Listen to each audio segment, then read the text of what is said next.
Kindergarten Matatag Quarter 2, Week 1. Mga taong tumutulong sa pamayanan.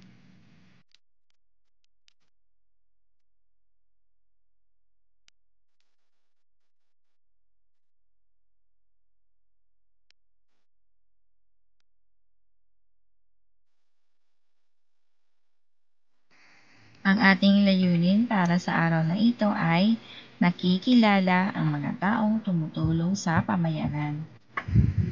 Sino-sino ang mga tao na tumutulong sa ating pamayanan? Ang pare ay nagbabahagi ng salita ng Diyos. Makikita natin ang pare sa loob ng simbahan. Ang karpentero ang gumagawa ng mga kasangkapan na yari sa kahoy o mga bakal o kaya bahay o gusali. Makikita natin sila sa mga lugar kung saan ang mga tao ay nagpapagawa ng mga bahay o gusali. Ang dentista ang nag-aalaga ng ating mga ngipin. Sila ang tumitingin sa ating mga ngipin kung ito ay may sira na. Sila rin ang nagbubunot at naglilinis ng ating mga ngipin. Ang mga dentista ay matatagpuan sa loob ng dental clinic. Ang nurse ang kasama ng doktor para gamutin ang mga taong may sakit.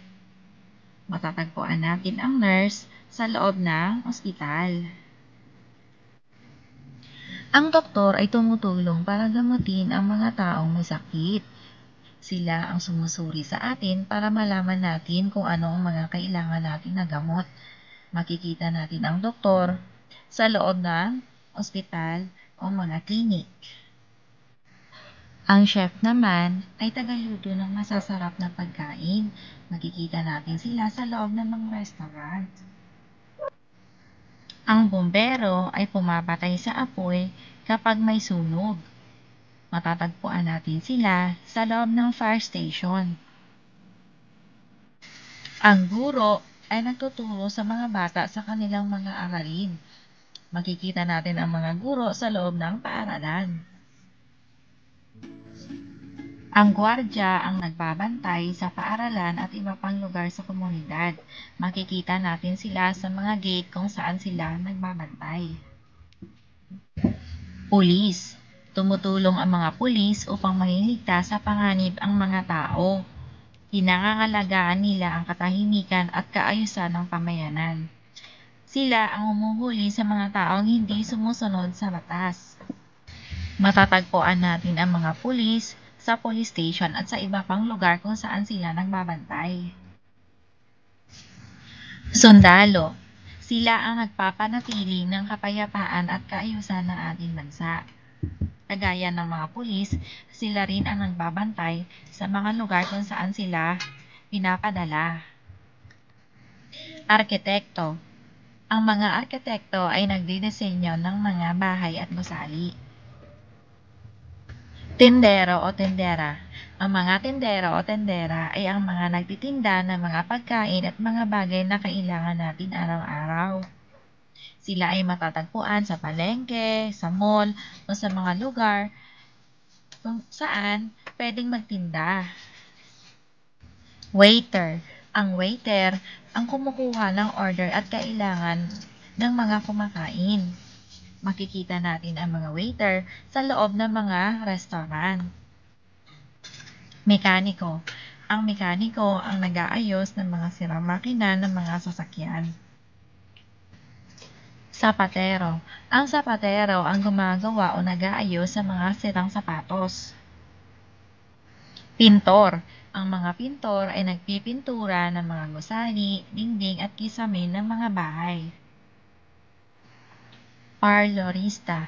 Ang parlorista ang nagugupit, nagkukulay at nag-aayos ng mga buhok. Sila ay makikita sa mga parlor o mga salon. Panadero. Ang panadero ang gumagawa ng tinapay at iba pang mga produktong gawa sa harina tulad ng cake, biskwit at cookies. Makikita natin ang mga panadero sa loob ng mga bake shop o paggawaan ng mga tinapay. Kaminero at tagahakot ng basura. Magkatulong ang kaminero at tagahakot ng basura sa pagpapanatili ng kalinisan at kaayusan ng ating pamayanan. Sa tulong nila, naiiwasan ang mga pagkalat ng mga sakit na dulot ng maruming paligid. Tsoper. Ang tsoper o driver ay nagmamaneho ng jeep, bus, tricycle at taxi. Sa tulong nila, nakararating sa iba't ibang lugar na pupuntahan ang mga mamamayan. Tubero.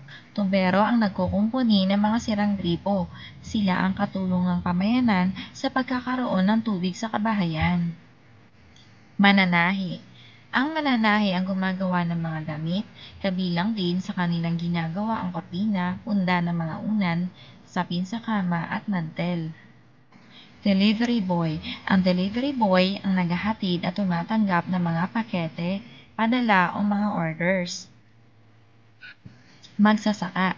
Ang mga magsasaka ang nagtatrabaho upang matugunan ang mga pangunahing pangangailangan sa pagkain. Kabilang dito ang bigas, gulay, prutas at pagkaing ugat tulad ng kamote, patatas, ube at iba pa. Sila ang nagtatanim at nag-aani ng mga produktong ito na nabibili natin sa mga pamilihan. Matatagpuan ang mga magsasaka sa mga sakahan o taniman. Mangingisda. Ang mangingisda ang nanguhuli ng mga isda at mga pagkaing dagat tulad ng mga hipon, alimasag at pusit.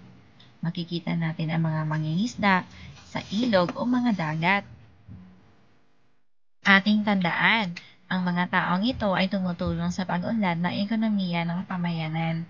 Sila ay nakahandang tumulong sa mga taong nangangailangan ng tulong. Respetuhin natin ang mga trabaho ng bawat mamamayan. Handa na ba kayo para sa ating pagsasanay? Unang pagsasanay. Panuto. Lagyan ng check ang lugar kung saan makikita ang larawan na nasa kaliwa. Una, saan natin makikita ang panadero? Sa bakery ba o sa ospital? Tama, sa bakery. Saan naman natin makikita ang guro? Sa police station o sa paaralan? Tama, ang guro ay makikita natin sa paaralan. Saan naman natin makikita ang nurse at ang doktor? Sa bakery o sa ospital? Ang tamang sagot ay ospital. Saan naman natin makikita ang mga pulis? Sa police station ba? O sa paaralan? Tama. Ang sagot ay police station. Para naman sa ating ikalawang pagsasanay, pagkabiti ng guhit ang katulong sa pamayanan sa kanilang kagamitan sa ibaba. Una, pare, alin dito ang kanilang kagamitan? Tama, kalis o kaya ostya. Pangalawa, karpentero, alin sa ibaba ang kanyang mga gamit? Tama, nagari. Alin naman ang gamit ng isang panadero? Tama. Alin naman ang gamit ng isang doktor? Tama, ito ay gamot at stethoscope. Alin naman ang gamit ng mga pulis? Tama, ito ay posas. At para sa ating ikatlong pagsasanay, sino ang dapat tumulong sa kanila? Piliin ang tamang sagot. Una, nasusunog ang bahay. Sino ang dapat na ating tawagin para tumulong? A. Bombero. B. Pulis. Ang tamang sagot ay bombero. Pangalawa, batang may sakit. Sino sa tingin ninyo ang makakatulong sa kanya? A. Ang guro. B. Doktor at nurse. Tama, doktor at nurse. May magnanakaw. Sino sa kanila ang makakatulong? A. Mga pulis. B. Panadero. A. Pulis. Magaling mga bata, dahil dyan meron kayong star. Ano ang ating pinag-aralan sa araw na ito? Para sa ating gawain para sa araw na ito, tayo ay gagawa ng Community Helpers Paper Huts. Takdang aralin, iguhit sa iyong kwaderno kung ano ang gusto mong maging paglaki mo. Isulat ito sa ibaba ng iyong iginuhit. Gusto ko po maging lang paglaki ko. Alam mga bata, maraming salamat sa pakikinig.